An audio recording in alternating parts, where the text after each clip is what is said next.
بسم اللہ الرحمن الرحیم۔ میں ہوں پروفیسر مشتاق۔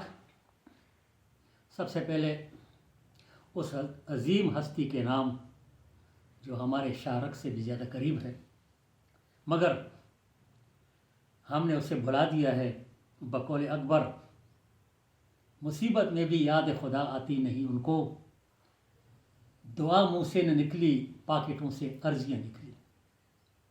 اور اس کے بعد سرور کونین رحمت دو جہاں، جس کے بارے میں اقبال کہتے ہیں لوح بھی تو قلم بھی تو تیرا وجود الکتاب، گنبد آبگین رنگ تیرے وجود میں حباب۔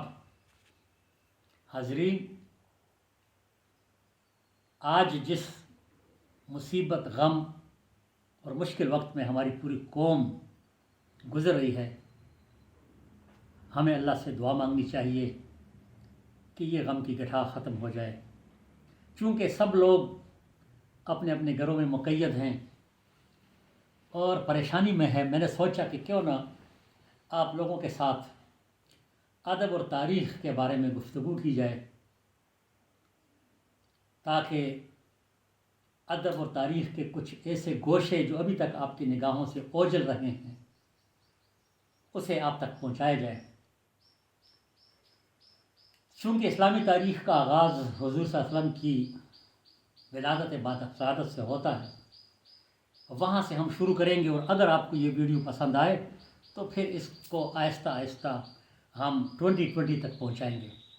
تو آج کا جو ہمارا ٹاپک ہے وہ ہے آب زمزم کی تلاش اور حضور کے دادا حضرت عبد المطلب۔ آج کا ٹاپک ہے، اور یہ آپ سب کو معلوم ہے کہ حضرت ابراہیم علیہ السلام جب اپنی بیوی ہاجرہ اور اپنے بیٹے اسماعیل کے ساتھ مکہ کی وادی میں آئے اور ان کو یہاں چھوڑا، اور جب حضرت ہاجرہ کو پیاس لگی تو وہ اس مصیبت میں ادھر ادھر گھومنے لگی۔ دونوں پیاس کی شدت سے بیقرار تھے، لیکن جب وہ واپس آئی تو یہاں پر دیکھا کہ ایک پانی کا چشمہ کا آغاز ہوا تھا، اور اسے ہی آب زمزم کہتے ہیں، اور یہ بعد میں یہ سلسلہ چلتا رہا۔ لیکن بعد میں اسی خانہ کعبہ کو لوگوں نے بتوں کا گھر بنا دیا، اور اس خانہ کعبے کے جو اس وقت جو قبیلہ تھا اس کا نام تھا بنی جرہم، اور وہ چونکہ بہت زیادہ ظلم و ستم کرتا تھا لہٰذا اہل مکہ نے ان کو نکال دیا مکہ سے۔ لیکن انہوں نے نکلنے کے ساتھ ساتھ آب زمزم کا چونکہ پانی کا جو یہ چشمہ تھا یہ ان کے قبضے میں تھا، تو انہوں نے اس کے نشان مٹا دیے۔ چونکہ اس زمانے میں اور بھی بہت سے کنویں تھے مکہ میں، تو اتنی تکلیف تو نہیں تھی۔ ان کے جانے کے بعد کچھ عرصے کے بعد پھر وہ چشمہ بند ہو گیا۔ لوگوں نے توجہ اس لیے نہیں دی کہ باقی چشمے بھی موجود تھے۔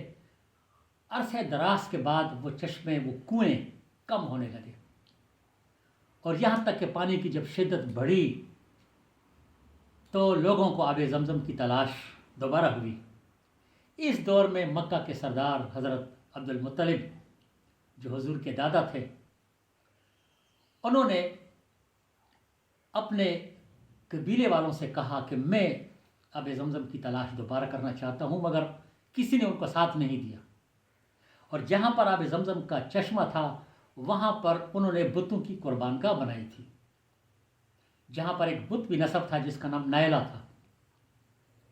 تو حضرت عبد المطلب نے اپنے ایک بیٹے حضرت حارث کے ساتھ مل کر اسی جگہ پر انہوں نے کھدائی شروع کر دی، اور قدرت کا کرشمہ یہ ہوا کہ وہاں سے پانی نکل آیا، اور یہ آب زمزم کا آغاز یہاں سے دوبارہ ہوا جو آج تک جاری ہے۔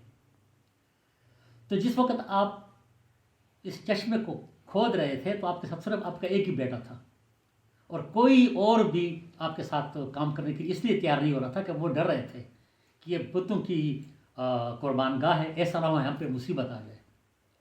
تو آپ نے دل میں یہ تہیہ کر لیا تھا کہ اگر یہ آب زمزم کا چشمہ نکل آیا تو میں، اگر یہ آب زمزم کا چشمہ نکل آیا، اللہ کرے کہ میرے بہت سے بیٹے ہوں، اس میں سے ایک بیٹے کی میں قربانی کروں گا، اور یوں اس کے بعد آپ کے 10 بیٹے ہوئے۔ ایک رات آپ نے خواب دیکھا اور آپ کو خواب میں پتہ چلا کہ اے عبد المطلب، آپ نے تو اپنی عزیز ترین کسی چیز کی قربانی کا کہا تھا کہ اگر آب زمزم کا چشمہ نکل آیا تو میں اس کی قربانی کروں گا۔ آپ نے اپنے اہل و عیال سے کہا کہ اب تو مجھ پر فرض ہے میں قربانی کروں، اور مجھے سب سے عزیز اپنا بیٹا حضرت عبداللہ ہے، لہٰذا میں اس کی قربانی کروں گا۔ لوگوں نے ان کو کہا کہ مکہ سے دور یمن میں ایک دانشور ہے، اس کے پاس چلتے ہیں اور دیکھتے ہیں وہ کیا مشورہ دیتے ہیں۔ آپ چلے گئے، وہاں پر انہیں بتایا، ان سے پوچھا گیا کہ آپ کے علاقے میں ایک بندے کی دیت کیا ہے؟ جواب ملا کہ 10 اونٹوں کی قربانی۔ انہوں نے کہا چلو یوں کریں کہ آپ ایک طرف حضرت عبداللہ کا نام رکھیں اور ایک طرف 10 اونٹوں کا کرہ ڈالیں، تو اگر اونٹ آئے تو اس کو قربان کرتے جائیں اس وقت تک جب تک حضرت عبداللہ کا نام نہ آئے۔ آپ نے واپس آ کر ایسے ہی کیا، جب کرہ نکالا تو حضرت عبداللہ کا نام آیا، آپ نے 10 اونٹوں کی قربانی، اس کے بعد 2 بار 3 بار یہاں تک کہ 10 دفعہ ایسا ہوا، اور اس کے بعد اونٹوں کا ذکر آ گیا تو آپ نے وہاں 100 اونٹوں کی قربانی دی، اور پورے مکہ قریش مکہ کو آپ نے مہمان بنایا، اور یوں آب زمزم کا چشمہ بھی نکلا، اور آپ حضور صلی اللہ علیہ وسلم کے والد محترم بھی اس قربانی سے بچ گئے۔ یہ ایک بہت عظیم واقعہ تھا جو میں نے آپ کو بتایا۔ اس کے بعد اور بھی بہت سے واقعات آپ کو بتائیں گے جو اس سے پہلے شاید آپ کے علم میں نہ ہو۔ امید ہے کہ آپ میرے اس ویڈیو کو پسند کریں گے اور آئندہ بھی مجھے اس قسم کی باتیں کرنے کا موقع دیں گے۔ شکریہ۔